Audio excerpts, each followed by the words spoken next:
I live in a suburban apartment building. There's another building right in front of mine which belongs to the same complex. I live on the last floor, and even from the end of my living room, I can see the apartment of the other building as well as the passageway leading to the apartment. Unless I'm very close to my living room window, I can't see the lower floor's passage in that building, but I can clearly see everything in the living room of the other apartment. I had moved into my apartment when I was 5 until I was 20. That apartment had tenants, and both our apartments would have to keep our curtains closed for privacy's sake. A few years back, they moved out and no one had stayed there very long. Now it's just empty, and we no longer have to close our curtains. Our dining table is set in such a way that 2 people have a view of that apartment, which is completely dark. I'm somewhat of a night bird, and always has been. And like everyone in the city, I don't sleep early unless I have to wake up early the next day. Sometimes I even sleep at 9 a.m.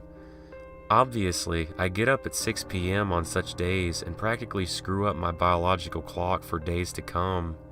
Now that I have given you all the information that you need to know about my story, let's begin. My vacation had started, and my parents had gone on a vacation, so I was all alone in the house. I had woken up at 3 p.m. that day after watching all sorts of internet videos. All sorts except horror. So I quickly set to make amends by firing up my computer and searching for horror stories and videos. After a while, I started getting bored of it. Most of them were either scary things jumping out of nowhere, or they were just edited, and they were clearly fake. By the time I closed all the videos, I realized it was already 7 p.m. I prepared for my dinner, and I had it as soon as possible. Ghost videos may not have scared me much, but I could always rely on ghost stories. I was sitting at my dining table while reading my stories. I had switched off all the lights in my house.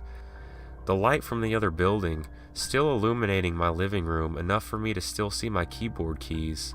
The apartment was dark, as always. It was the first time I had read the No Sleep subreddit. The ghost stories were truly better than the videos I had watched earlier. All of a sudden, the light started flickering. I looked up to see the passage light of the other building was flickering and on the verge of going out. I didn't bother getting up to actually switch on my lights. At the moment, I thought I had already found a website for all the horror stories that I could read for the day, so I won't exactly need the keyboard anymore. Laziness had gotten the better of me, and I truly regretted it later. Shortly thereafter, the passage light went out, leaving the entire floor in darkness. I could still see the faint outline of the passageway, mostly due to the light in my own building's passageway, but the apartment was still dark. I thought nothing of it and continued reading. Some stories were truly horrifying, and I had to stop and take a break and watch some short funny videos before I could start again. During one such breather, I looked up from my laptop to see some light, sort of like a dim night light that was switched on in the other apartment. I thought little of it, thinking that someone finally had moved in. While in the middle of reading a story, I had a strong urge to look up. You know, the sort of feeling you get when somebody is looking at you? I was getting the same uneasy feeling. I looked up to see a man staring at me from the other apartment. I realized that my face must have been lit up because of the laptop screen. I waved at the guy. He didn't wave back. Actually, he didn't do anything at all. He just stood there looking at me. I continued to read the story, but I had to stop once again as the uneasy feeling had yet to go away. I looked up to see the man still staring at me. I remember thinking, what a creep. I got up and closed my curtains. My curtains were thick enough to conceal the view ahead of me. I went back to my story. Nothing much happened for quite a while. I looked up at the clock to see it was almost 3 a.m. I wasn't the least bit sleepy at this point, and I didn't have to work the next day, so I continued with my stories. It was that uneasy feeling again. I tried to shrug it off this time, because I knew I had drawn my heavy curtains and there was no chance that he could look at me.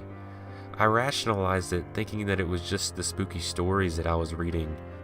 The feeling never went away, and I finally gave in to look up at my curtains. Even through my curtains, I could see a man's silhouette staring at me. It was almost like it was inside my house and staring down at me. I ran out of the room and switched on every single light on the way. I locked myself in the room and pressed my ear against the door. If I heard any noise whatsoever, I was going to call the police. I stayed like that for a long time, frozen in fear.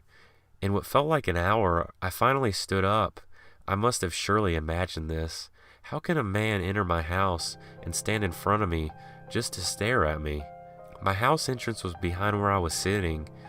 A person would have to open the door, as well as the security door, and then walk the length of the living room, almost all the way up to my window to stand in front of me. And by chance someone had done all this without me realizing it, he would have at least done something by now. I had neatly rationalized everything and opened the door. I closed off all the lights on the way back to the living room. The only source of light was my laptop screen. I scanned the entire living room, as well as the rest of the house, thoroughly, and laughed at my own foolishness. There was no man standing in my house. I peeked out of the curtain and saw no light in the apartment as well.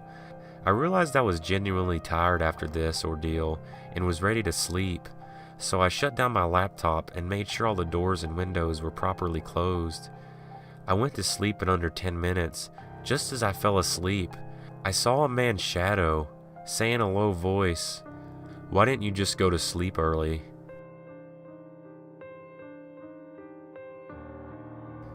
I don't remember much of being a young child. Many memories before my teen years seem vague and mixed up, but there is one thing I remember and definitely will never forget. It was a simple game of hide and seek with my friend Tom. I couldn't have been older than 8, maybe 10 at the time. My family and I lived in a rural part of Texas.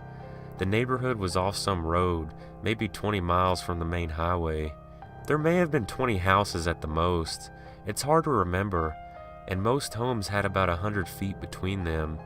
Each house had a large front yard and even bigger backyard.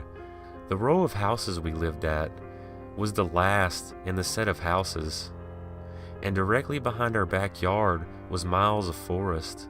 The forests were crawling with wildlife, deer, rabbits, and birds.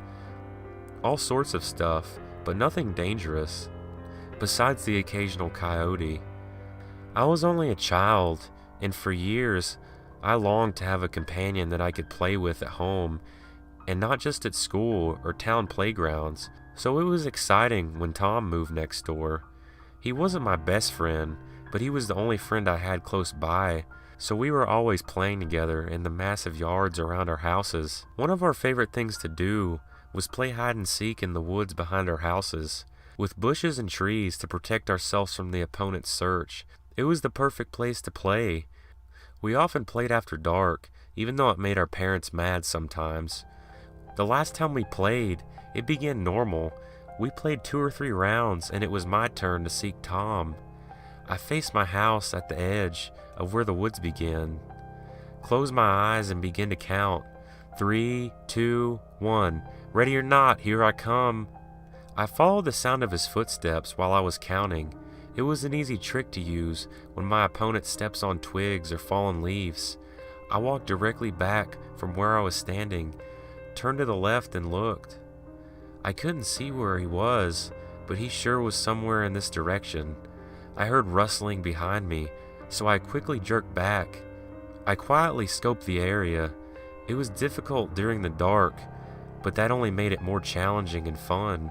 There he was. It was obviously him, slunched over, half hidden behind a large tree. I had to be quick to catch him so I could tag him. The round didn't end until the seeker tagged the hider. If not, he would find another spot and the search would start all over. So I ran full speed in his direction.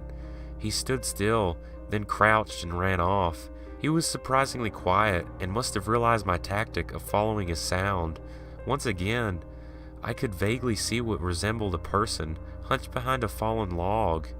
My plan was to sneak up to the left of him and catch him from behind, but he saw me and once again ran back, deeper into the woods. He ran to the right and then back some more.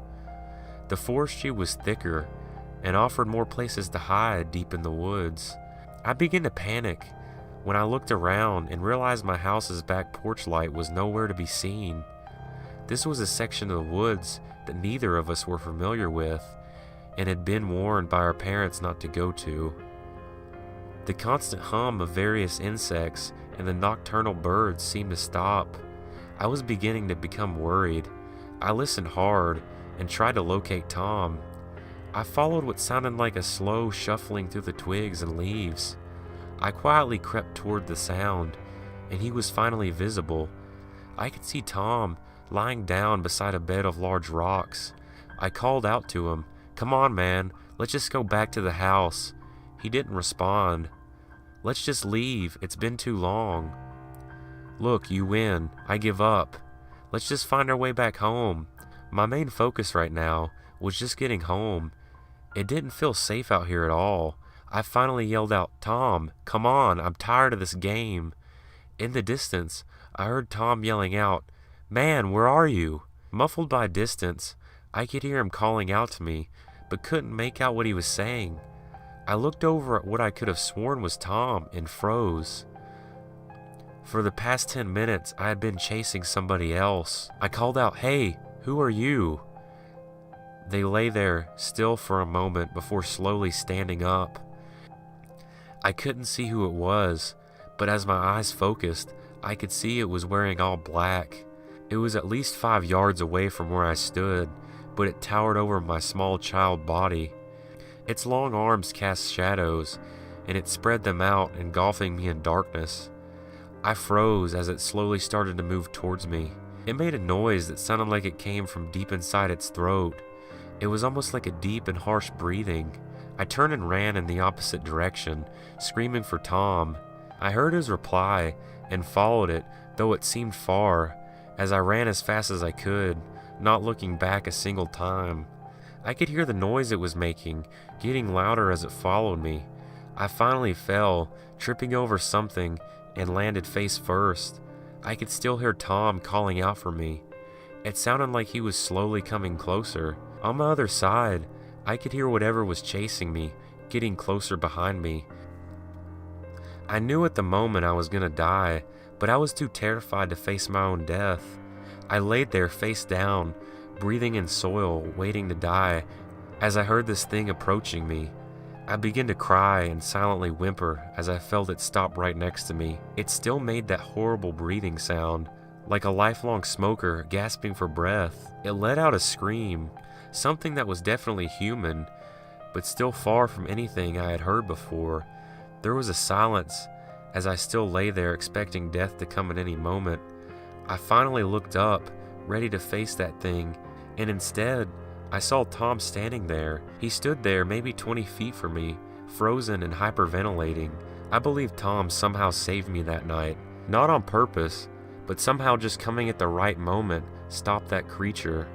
I'm sure it could have easily taken out both of us, especially how far we were from home, but it didn't. I'm planning on going out there this weekend.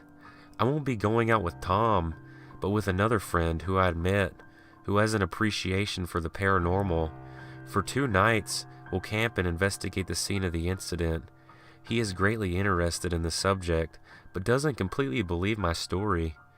We'll find out if anything is still out there after this weekend, though. A few years back, I was a poor college student living on his own for the first time. It wasn't easy, but with the financial help of one of my close friends, Michael, we were able to get a small 2-bedroom apartment. We were able to live somewhat comfortably, with a narrow hallway that connected our rooms with the kitchen and a small bath near the entrance. It was only $400 a month. The place was practically a steal. Unfortunately, the place wasn't in the city's nicest neighborhood. In fact, the area had the worst reputation for being a quote-unquote crime-infested hole. But it was home, and the place had the security of being one of the newer housing complexes that had been constructed by the government in hopes of raising property value. The place was built like a fort, with sturdy fence surrounding the entire property. So after spending 2 years living at that address, I had seen it all, whether being confronted by a crack dealer, hardened criminals, or even the occasional violent drunk. There wasn't much left that scared me, but one night, I experienced something that to this day still makes me check over my shoulder every once in a while. I had been on my computer for several hours when I received a text from Michael. We had been talking about our plans for an up-and-coming party. Instead of getting a response on the carpooling situation, I was asked what kind of clothes I was wearing. Confused with such an out-of-the-blue message, I decided to play along. Oh, you know, just a pair of basketball shorts and a white t-shirt, I jokingly replied. Placing my phone down, I was greeted with another reply before I could even resume my schoolwork. Hey, do you remember those string of murders a few months ago? I wonder if they ever caught that guy. Growing a little annoyed, I quickly wrote back, I don't know, but seriously, who's gonna ride with us? I need to know soon so I can notify the right people. After that, I didn't hear back from him, so I decided to take a shower and get ready for bed. Before I even got the chance to change clothes, I was attacked with a flurry of text messages. Done with calculus for the night, are we? Do you wonder how the killer did it? I bet he tied them up so they couldn't leave. Maybe he tortured them. Do you wonder how he did it? I bet it was with an axe. Still, I bet it was quite a sight. Disturbed, I started to wonder if Mike was okay. He had a history of playing pranks, but this was something entirely different. Walking across the hall, I wanted to see if he made it home from work. I quietly creaked his bedroom door open. Hey, are you home? I whispered in a harsh tone. Yeah, what do you want? He slurred in a tired tone back, meeting me at his doorframe. I was just wanting to know what was with all the creepy text messages from earlier. Acting bewildered, I could tell something was wrong. Messages? What do you mean? I lost my phone earlier tonight while I was out. I don't know who you've been talking to, but it wasn't me. Growing cold, I could feel my stomach doing flips as I realized the situation. I then handed him my phone and watched his face turn white. This can't be me. I mean, yeah, it's my number, but I would never say something like this. He then grabbed his keys and gestured me to follow him.